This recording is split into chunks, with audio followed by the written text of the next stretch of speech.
ಇಡೀ ದೇಶಾದ್ಯಂತ 2 ಹಂತದಲ್ಲಿ ಜನಗಣತಿ ಶುರುವಾಗ್ತಾ ಇದೆ. ನಮ್ಮ ಕರ್ನಾಟಕದಲ್ಲೂ ಕೂಡ ಶುರುವಾಗ್ತಾ ಇದೆ. ಬೆಂಗಳೂರು ವ್ಯಾಪ್ತಿಯಲ್ಲಿ ಯಾವ ರೀತಿ ಇರುತ್ತೆ ಈ ಒಂದು ಪ್ರಕ್ರಿಯೆ ಅನ್ನೋದ್ರ ಬಗ್ಗೆ ಮಾತ್ರ ನಮ್ಮ ಜೊತೆಗೆ ಖುದ್ದು ಬೆಂಗಳೂರು ಜಿಲ್ಲಾಧಿಕಾರಿ ಜಗದೀಶ್ ಅವರಿದ್ದಾರೆ. ಅವ್ರನ್ನೇ ಮಾತಾಡ್ಸೋಣ. ಸರ್ ನಮಸ್ತೆ. ನಮಸ್ತೆ ಸರ್, ಇವತ್ತಿಂದ ಈ ಒಂದು ಜನಗಣತಿ ಶುರುವಾಗ್ತಾ ಇದೆ. ಯಾವ ರೀತಿ ಪ್ರಕ್ರಿಯೆ ಇರುತ್ತೆ, ನೀವು ಯಾವ ರೀತಿ ಎಲ್ಲ ತಯಾರಿ ಮಾಡ್ಕೊಂಡಿದ್ದೀರೋ ಅಂತ? ಈ ಜನಗಣತಿ ಕಾಯ್ದೆ 1948 ಅನ್ವಯ ದೇಶಾದ್ಯಂತ ಪ್ರತಿ 11 ವರ್ಷಕ್ಕೆ ಜನಗಣತಿಯನ್ನು ಮಾಡ್ತೇವೆ. ಈ ಜನಗಣತಿ ಉದ್ದೇಶ ಜನಸಂಖ್ಯೆ ಎಷ್ಟಿದೆ, ಯಾವ್ಯಾವ ಸ್ಥಿತಿಗತಿಯಲ್ಲಿದ್ದಾರೆ, ಮನೆಗಳೆಷ್ಟಿದೆ, ಅವ್ರಿಗೆ ಏನೇನು ಸೌಲಭ್ಯಗಳಿವೆ, ಇವೆಲ್ಲವನ್ನು ಮನೆಗೆ ಹೋಗಿ ಗಣತಿದಾರರು ಗಣತಿ ಮಾಡುವಂಥದ್ದನ್ನು ನೀವೆಲ್ಲರೂ ನೋಡಿದ್ದೀರಿ.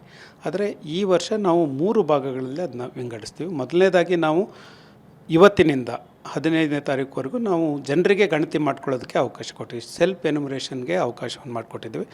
ಅವರು ಆನ್ಲೈನಲ್ಲಿ ಹೋಗಿ ಅವರು ಗಣತಿಯನ್ನು ಮಾಡ್ಬೋದು. ಅವ್ರೇನು ಕ್ವಶನ್ಗಳನ್ನು ಏನಿವೆ ಅವುಗಳನ್ನು ಫಿಲ್ ಮಾಡಿ ಓಕೆ ಕೊಟ್ಟರೆ ಅದನ್ನು ಗಣತಿ ಆಗಿದೆ ಅಂತ ನಾವು ಕನ್ಸಿಡರ್ ಮಾಡ್ತೀವಿ. ಅದಾದ ನಂತರ ನಮ್ಮ ಗಣತಿದಾರರು ಏಪ್ರಿಲ್ 16ರಿಂದ ಮೇ 16ರವರೆಗೂ ನಾವು ಮನೆಗೆ ಹೋಗಿ ಗಣತಿ ಮಾಡುವಂಥದ್ದು, ಮನೆ ಪಟ್ಟಿ ಮಾಡುವಂಥ ಮೊದಲ ಹಂತದಲ್ಲಿ ನಾವು ಮನೆ ಪಟ್ಟಿ ಮಾಡುವಂಥ ಕೆಲಸವನ್ನು ಮಾಡ್ತೀವಿ. ಮನೆ ಪಟ್ಟಿ ಮಾಡುವಂಥ ಸಂದರ್ಭದಲ್ಲಿ ಸುಮಾರು 34 ಪ್ರಶ್ನೆಗಳನ್ನು ಕೇಳ್ತೀವಿ. ಆ ಪ್ರಶ್ನೆಗಳನ್ನು ಕೇಳಿ ಅವಕ್ಕೆ ಉತ್ತರವನ್ನು ತೆಗೆದುಕೊಂಡು ಅದನ್ನೆಲ್ಲವನ್ನು ಮೊಬೈಲ್ ಆ್ಯಪ್ ಥ್ರೂ ಮಾಡೋದ್ರಿಂದ ಅಲ್ಲಲ್ಲೇ ಇನ್ಫಾರ್ಮೇಷನ್ನು ಕನ್ಸಲ್ಟೇಷನ್ ಆಗುವಂಥದ್ದು ಇರ್ತದೆ. ಮೊದಲೆಲ್ಲ ನೀವು ನೋಡ್ಬೋದು, ಎಲ್ಲ ಫಾರ್ಮನ್ನು ಫಿಲ್ ಮಾಡಿ ಅದಾದಮೇಲೆ ಅದನ್ನ ಕನ್ಸಲ್ಟೇಷನ್ ಮಾಡಿ ತಾಲೂಕು ವೈಸ್ ಮಾಡಿ ಜಿಲ್ಲಾ ವೈಸ್ ಮಾಡಿ ಆಮೇಲೆ ರಾಜ್ಯ ಮಟ್ಟ ಕಳಿಸಿ ಸ್ಟೇಟ್ ನ್ಯಾಷನಲ್ ಲೆವೆಲ್ಲಿಗೆ ಹೋಗಬೇಕಿತ್ತು.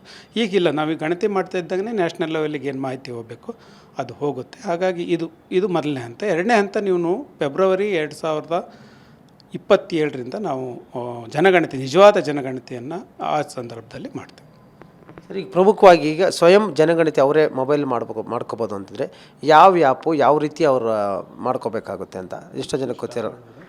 ಯಾಕಂದರೆ ಮೊಬೈಲಲ್ಲಿ ತೋರಿಸ್ತೀರಾ ಏನಾದರೂ ಈ ಥರ? ತೊಗೊಳ್ಳಿ, ಖಂಡಿತ ತೊಗೊಳ್ಳಿ. ಅವರು ಮೊಬೈಲ್ನಲ್ಲಿ ತೋರಿಸುವಂಥ ಕೆಲಸ ಮಾಡ್ತಾರೆ. ಯಾವ ರೀತಿಯಾಗಿ ನಾವೇ ಸ್ವಯಂಕೃತವಾಗಿ ಅದನ್ನು ಜನಗಣತಿನ ನಾವು ಮೊಬೈಲಲ್ಲಿ ಅಪ್ಲೋಡ್ ಮಾಡ್ಬೋದು. ಅದು ವೆರಿ ಈಸಿ ಇರುತ್ತೆ. ಹೀಗಾಗಿ ಹೆಚ್ಚಿನ ಸಂಖ್ಯೆಯಲ್ಲಿ ಭಾಗವಹಿಸಿ, ಯಾಕಂದರೆ ನಮಗೆ ಸ್ವಯಂಕೃತವಾಗಿ ಗೊತ್ತಿರೋ ಕಾರಣದಾಗಿ ಕೇವಲ 10 ನಿಮಿಷದಲ್ಲೇ ಎಲ್ಲವನ್ನು ಕೂಡ ನಾವು ಅಪ್ಲೋಡ್ ಮಾಡುವಂಥ ಕೆಲಸವನ್ನು ಮಾಡ್ಬೋದು. ಈಗ ತೋರಿಸ್ತಾರೆ ಸರ್ ಯಾವ ರೀತಿ ಒಂದು ಕ್ಯಾಮ್ರಾಗೆ ತೋರಿಸ್ಕೊಂಡು ಸ್ವಲ್ಪ. ಇದು ಸೆಲ್ಫ್ ಎನ್ಯುಮರೇಷನ್ಗೆ ಏನೇನು ಸ್ಟೇಜನ್ನು ನೀವು ಮಾಡಬೇಕು ಅನ್ನೋದ್ರ ಬಗ್ಗೆ ನಾವು ಈಗಾಗಲೇ ಕೊಟ್ಟಿದ್ವಿ. ಏಪ್ರಿಲ್ 1ರಿಂದ 15th ಏಪ್ರಿಲ್ವರೆಗೂ ಸೆಲ್ಫ್ ಎನ್ಯುಮರೇಷನ್ ಮಾಡಬೇಕಾದ್ರೆ ಅವರು ಇಲ್ಲಿ ನೋಡಿ, ನಾವು ನಿಮಗೆ ಇಲ್ಲಿ ಲಿಂಕನ್ನು, ವೆಬ್ಸೈಟ್ ಲಿಂಕನ್ನು ಕೊಟ್ಟಿದ್ದೀವಿ. https://se.census.gov.in ಈ ವೆಬ್ಸೈಟಿಗೆ ಹೋದರೆ ನೀವು ಸಿಂಪಲ್ ಸ್ಟೆಪ್ಗಳನ್ನು ಮಾಡಬೇಕಾಗತ್ತೆ. ಲಾಗಿನ್ ಆಗಬೇಕು. ಲಾಗಿನ್ ಆದಂಥ ಸಂದರ್ಭದಲ್ಲಿ ಇಲ್ಲಿ ನೋಡಿ ಲಾಗಿನ್ ಆಗಬೇಕು. ಲಾಗಿನ್ ಆಗುವಂಥ ಸಂದರ್ಭದಲ್ಲಿ ನೀವು ಮೊಬೈಲ್ ನಂಬರನ್ನು ಹಾಕಿದರೆ ನಿಮಗೆ OTP ಬರುತ್ತೆ. OTPಯನ್ನು ಹಾಕಿ ನೀವು ಲಾಗಿನ್ ಮಾಡಿದರೆ ಆವಾಗ ನಿಮಗೆ ಲೊಕೇಶನನ್ನು ಕೇಳುತ್ತೆ. ಅದು ನೀವು ನಿಮ್ಮ ಮನೆಯಲ್ಲಿ ಕೂತ್ಕೊಂಡು ಮಾಡುವಂಥ ಸಂದರ್ಭದಲ್ಲಿ ನಿಮ್ಮ ಮನೆ ಲೊಕೇಶನ್ ಹಾಕಿದರೆ ನಿಮಗೆ ಅದು ಲೊಕೇಶನ್ನ ತೆಗೆದುಕೊಳ್ಳುತ್ತೆ. ಆಮೇಲೆ ಮ್ಯಾಪ್ ಸಹ ಓಪನ್ ಆಗುತ್ತೆ. ನಿಮ್ಮ ಮನೆ ಎಲ್ಲಿದೆ ಅನ್ನೋದನ್ನು ಅಲ್ಲಿ ಮಾರ್ಕ್ ಮಾಡುವಂಥ ಕೆಲಸ ಆಗುತ್ತೆ. ಆಮೇಲೆ ನೀವು 34 ಕ್ವಶನ್ಗಳು ಓಪನ್ ಆಗುತ್ತೆ ನಿಮಗಿಲ್ಲಿ. ಫಿಲ್ ಹೌಸ್ ಹೋಲ್ಡ್ ಡೀಟೇಲ್ಸ್ ಅಂತ ಇದೆ, ಇದರಲ್ಲಿ ಕ್ವಶನ್ಗಳು ಓಪನ್ ಆಗ್ತದೆ. ಒಂದೊಂದೇ ಕ್ವಶನ್, ಅದು ಎಸ್ ಆರ್ ನೋ ಥರ ಕ್ವಶನ್ಗಳಿರ್ತದೆ. ನೀವು ಮನೆ ಸಂಖ್ಯೆ ಏನು, ಕಟ್ಟಡದ ಸಂಖ್ಯೆ ಏನು, ನಿಮ್ಮ ಮನೆಯಲ್ಲಿ ಎಷ್ಟು ಜನ ಇದ್ದಾರೆ, ಈ ಥರದ ಮಾಹಿತಿ ಬರ್ತಾ ಹೋಗ್ತದೆ. ಅದನ್ನು ತುಂಬಿದ ನಂತರ ನೀವು ಅದನ್ನು ಸಬ್ಮಿಟ್ ಮಾಡಿದರೆ ಸಾಕು, ನೀವು ಅದು ಗಣತಿ ಆಗಿದೆ ಅಂತ ತೆಗೆದುಕೊಳ್ಳುತ್ತೆ. ಅಂದರೆ ಕೊನೆಯದಾಗಿ ಒಂದು ನಮ್ಮ ರೆಫರೆನ್ಸ್ ID ಬರುತ್ತೆ. ಆ ರೆಫರೆನ್ಸ್ ID ನಿಮ್ಮ ಜನಗಣತಿದಾರರು ಬಂದಂಥ ಅದು ಕೊಟ್ಟರೆ ಸಾಕು, ನಮ್ಮ ಕಂಪ್ಲೀಟ್ ಡೀಟೇಲ್ಸ್ ಅವ್ರಿಗೆ ಸಿಗುತ್ತೆ. ಆ ರೀತಿ ಮಾಡಿದ ತಕ್ಷಣ ಡೀಟೇಲ್ಸ್ ಸಿಗುತ್ತೆ. ಅವ್ರು ಮತ್ತೆ ಎನ್ಯುಮರೇಷನ್ ಮಾಡುವಂಥ ಅವಶ್ಯಕತೆ ಇಲ್ಲ. ಈ ಮನೆ ಎನ್ಯುಮರೇಷನ್ ಆಗಿದೆ ಅಂತ ಮುಂದಿನ ಮನೆ ಹೋಗ್ಲಿಕ್ಕೆ ಸಾಧ್ಯ ಆಗ್ತದೆ. ಅಂದರೆ ಮನೆ ಯಜಮಾನ ಯಾರಿರ್ತಾರೋ ಅವರು ಕೇವಲ 10 ನಿಮಿಷದಲ್ಲಿ ಇದನ್ನು ಫಿಲ್ ಮಾಡಿ ಅವರ ಜನಗಣತಿಯನ್ನು ಇಲ್ಲಿ ಅಪ್ಲೋಡ್ ಮಾಡ್ಬೋದು. ಹೌದು, 10 ನಿಮಿಷನೂ ಬೇಕಾಗೋದಿಲ್ಲ. ನಿಜವಾಗೂ ಅದನ್ನು ಸರಿಯಾಗಿ ಮಾಡಿದರೆ ಒಂದು 5-6 ನಿಮಿಷದಲ್ಲಿ ನಮ್ಮ ಕೆಲಸ ಕಂಪ್ಲೀಟ್ ಆಗುತ್ತೆ. ಹಾಗಾಗಿ ನಾನು ಸಾರ್ವಜನಿಕರಲ್ಲಿ ಮನವಿ ಮಾಡ್ಕೋತೀನಿ, ಸೆಲ್ಫ್ ಎನ್ಯುಮರೇಷನ್ ಮಾಡೋದ್ರ ಮೂಲಕ ನಾವು ಜನಗಣತಿಯಲ್ಲಿ ನಾವೇ ಸ್ವತಃ ಕೈ ಜೋಡಿಸೋದಕ್ಕೆ ಅನುಕೂಲ ಆಗ್ತದೆ. ಇದೆಲ್ಲ ರಾಷ್ಟ್ರ ಕಟ್ಟುವಂಥ ಕೆಲಸಕ್ಕೆ ನಾವೆಲ್ಲರೂ ಕೈ ಜೋಡಿಸ್ಬೇಕಾಗಿದೆ. ಹಾಗಾಗಿ ತಾವೆಲ್ಲರೂ ಇದನ್ನು ಮಾಡಬೇಕು ಅಂತ, ನಾನು ಸೆಲ್ಫ್ ಎನ್ಯುಮರೇಷನ್ ಮಾಡಬೇಕಂತ ಕೋರ್ತೀನಿ. ಇಲ್ಲ ಅಂತಂದರೆ ಗಣತಿದಾರರು ಬಂದಂಥ ಸಂದರ್ಭದಲ್ಲಿ ಸರಿಯಾದ ಮಾಹಿತಿಯನ್ನು ಕೊಟ್ಟರೆ ಗಣತಿ ಒಳ್ಳೆಯ ರೀತಿಯಲ್ಲಿ ಆಗಲಿಕ್ಕೆ ಸಾಧ್ಯ ಆಗ್ತದೆ. ಒಂದು ಗೊಂದಲ ಇರುತ್ತೆ, ಇದು ಕಾಸ್ಟ್ ಸೆನ್ಸಸ್ ಥರ ಯಾವುದೇ ರೀತಿಯ ಇದಿರಲ್ಲ, ನಿಮ್ಮ ಕ್ಯಾಸ್ಟ್ ಹೇಳ್ಬೇಕು ಆ ಥರ ಏನಿಲ್ಲ. ನೀವು ಎಷ್ಟು ಜನ ಇದ್ದೀರಾ, ಏನೆಲ್ಲ ಎಕ್ಸಾಂಪಲ್ಸ್ ಒಂದಷ್ಟು ಕ್ವಶನ್ಸ್ ಇರ್ಬೋದು ಸರ್ ನಿಮ್ಮ ನಾಲೆಡ್ಜ್? ನಿಮಗೆ ಕರ್ನಾಟಕದಲ್ಲಿ ನಾವು ಇತ್ತೀಚೆಗೆ ಸೋಷಿಯೋ ಎಕನಾಮಿಕ್ ಸರ್ವೆಯನ್ನು ಮಾಡಿದ್ದೀವಿ.